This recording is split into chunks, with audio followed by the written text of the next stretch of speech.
मजहब के मामले में इंटरफेयर नहीं करते। कौन क्या मानता है माने, आप अगर आप उसको इज्जत देते हो, हम भी आपको खामोश रहते हैं, भाई आप इज्जत दीजिए, हमको कोई इंटरफेयर करने की जरूरत नहीं। ये क्या वजह है कि आए दिन कभी कोई न्यूज चैनल का एंकर, कभी वसीम रिजवी जैसे पागल कुत्ते, ये इनके हिंदुस्तान में एक ऐसा कानून होना चाहिए, किसी को किसी के मजहब के जिसको वो मानता हो, धर्म गुरु मानता हो, अपना जो भी मानता हो, जिस किताब को मानता हो, किसी को हक नहीं है उसके खिलाफ गलत बात बोलने की।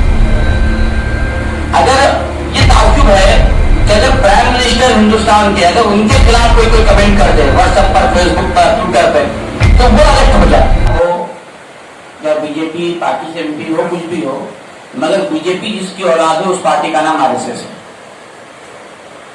और मैं इस मुल्क के लिए जितना पाकिस्तान से आए हुए आतंकवादियों को इस मुल्क के लिए खतरनाक समझता हूं, उससे कम खतरनाक मैं आरएसएस को नहीं समझता हूं, बल्कि कहीं ज्यादा खतरनाक आरएसएस इस मुल्क में है, क्योंकि पाकिस्तान से आया हुआ आतंकवादी तो बाहर का होता है, मगर जो इस मुल्क में रह के नफरत फैलाए वो सबसे बड़ा आतंकवादी होता है।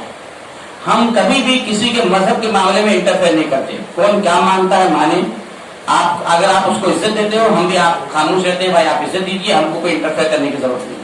ये क्या वजह है कि आए दिन कभी कोई न्यूज चैनल का एंकर, कभी वसीम रिजवी जैसे पागल कुत्ते, ये इनके माँ का भी पता नहीं, बाप का भी पता नहीं, मैं तो बहुत ओपनली बोल रहा हूँ, है ना, इसकी हलाली होने में कोई शक नहीं, जो ऐसे लोग और पता नहीं कौन कौन, जिनको कुरान पाक की आयतों में फर्क दिख जाता है, किसी पैगंबर साहब प्रॉफिट मोहम्मद की वाइफ पर कमेंट कर दिया जाता है, कभी सहाबा हमारे लिए जो बहुत मुकद्दस हैं, खलीफा अव्वल, खलीफा दुव्वम, खलीफा सुव्वम, मौलाए कायनात तक तमाम सहाबा, शेखन के बारे में, खुलफा सलासा के बारे में तौहीन कर दी जाती है। तो ये आए दिन न्यूज चैनल पर बैठकर हम साहब कहते हैं कि भाई हिंदुस्तान में एक ऐसा कानून होना चाहिए, किसी को किसी के मजहब के जिसको वो मानता हो, धर्म गुरु मानता हो, अपना जो भी मानता हो, जिस किताब को मानता हो, किसी को हक नहीं है उसके खिलाफ गलत बात बोलने। अगर ये ताज्जुब है कि अगर प्राइम मिनिस्टर हिंदुस्तान के अगर उनके खिलाफ कोई कमेंट कर दे व्हाट्सएप पर, फेसबुक पर, ट्विटर पे, तो वो अरेस्ट हो जाए।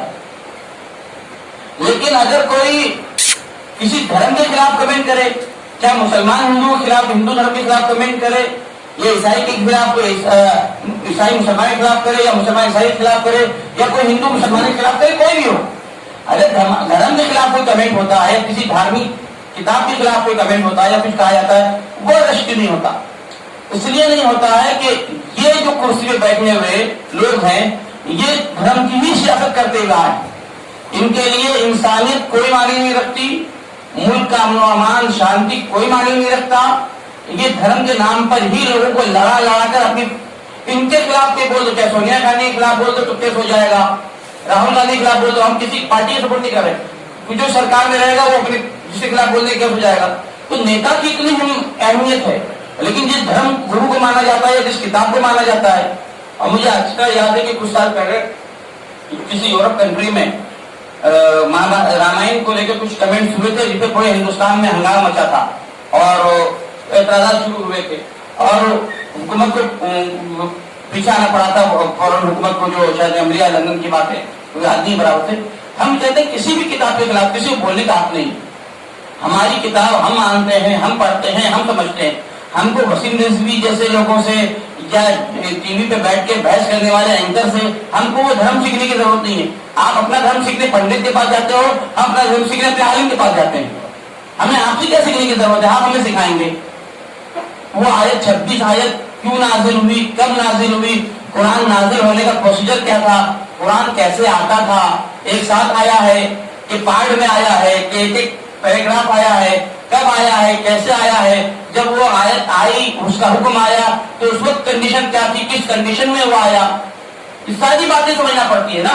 जिहाद का हुक्म है तो जिहाद की डेफिनेशन क्या है, जिहाद कितनी किस्म का होता है, क्यों आप पढ़ते हैं, हम रामायण देखते हैं कि सीता जी को जो पवित्र मानी जाती हैं हिंदू समाज में, धर्म में, हिंदू भाई हमारे बहुत इज्जत देते हैं, है ना, हम रिस्पेक्ट करते हैं उनकी मानता की, वो उनको जालिम जाबिर राक्षस शैतान उठा के रावण ले गया, उठा के ले गया। जब रावण उठा के ले गया तो सीता जी की इज्जत के खातिर उनके लिए राम जी ने इस पर हमला किया, उसका वध किया, उसको खत्म किया।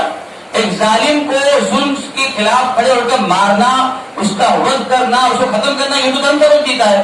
कुरान जहां पर जिहाद का सबक दिया भी है तो वो उन लोगों के खिलाफ दे रहा है जो बच्चियों की इज्जत से खेलते हैं, जो हुकूमत लोगों का हक मारती है, लोगों को दबाती है, जुल्म करती है, जबर करती है।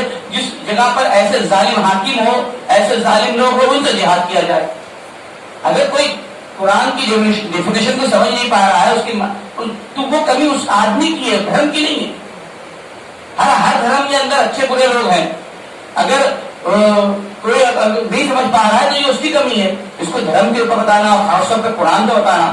26 आयतें तो बहुत बड़ी बात है। आप मीडिया वाले हैं, सब लोग समझ जानते हैं 26 आयतें तो बहुत बड़ी बात है। हमारे कुरान में जो जबर होता है ना, जबर होता है, जेर होता है, जो मुसलमान भी जानते हैं, जो हमारे गैर मुस्लिम भाई वो भी जानते हैं। एक जबर देंगे नीचे, इसको पढ़ने के लिए हमारे इसको मात्रा कहते हैं, मात्रा होती है। उसका भी एक मात्रा भी किसी की माँ ने दुनिया में पैदा नहीं किया है जो कम करके दिखा दे। और अगर कोई छेड़ देगा ना तो फिर इस दुनिया के लिए या तो हमारा वजूद खत्म होने पर आ जाएगा या उसका वजूद खत्म होने पर आ जाएगा। हम सब कुछ बर्दाश्त करेंगे। हम कुरान से, हमारे सहाबा से, हमारे प्रॉफिट से अगर कोई खिलवाड़ करेगा, वो किसी की भी पनाहगाह में हो, हम बर्दाश्त नहीं कर सकते। और ये पानी का उबाल देख रहे थे सरकार भाई कि पानी कितना उबलता है। उनको अंदाजा नहीं था कि पानी इतना उबलेगा कि जिसने हाथ डाला है उसी का हाथ जल जाएगा। ये पानी बहुत उबल चुका है और शिया सुन्नी फसाद तो होने से रहा हिंदुस्तान में, और हम होने भी नहीं देंगे जो इनकी बनानी। हम किसी के, हमारे 100 इख्तिलाफात होंगे, हम अपने इख्तिलाफात रखेंगे, हम आपस में झगड़ेंगे, हम बाहरी दलालों को बीच में घुसने की कोई जगह नहीं देंगे। हमारे इख्तिलाफात रहेंगे, उस पर ताज़म रहेंगे। हम ना सहाबा की तौहीन बर्दाश्त कर सकते हैं, ना कुरान की। इसने अबू बकर सिद्दीक और उमर फारूक और उस्मान गनी, हमारे 3 बड़े सहाबा जो प्रॉफिट के बाद खलीफा हुए, उन पर भी इल्जाम लगाया। और ईरान के जो बड़े आलिम है उनका फतवा था खोमेनी साहब का कि शेखैन की या मुकद्दसात इस्लाम की तौहीन करना ये भी हराम है। शिया उलमा के नज़दीक, उनके नज़दीक ये भी हराम है। तो जिसने जो किया है वो फितना लगाने की कोशिश किया है। तो ये साफ साफ बात है आज की प्रेस कॉन्फ्रेंस, और जगह जगह पे ये मामला साफ हो गया है कि ये कहीं बना नहीं मिलेगी। हम सिर्फ इतना चाहते हैं कि आप लोगों से ये अपील है कि ऐसे लोगों को काउंटर कीजिए, क्योंकि ये इंसानियत की भी दुश्मन है, अमन की भी दुश्मन है, मुल्क की भी दुश्मन है। शुक्रिया। अस्सलाम वालेकुम।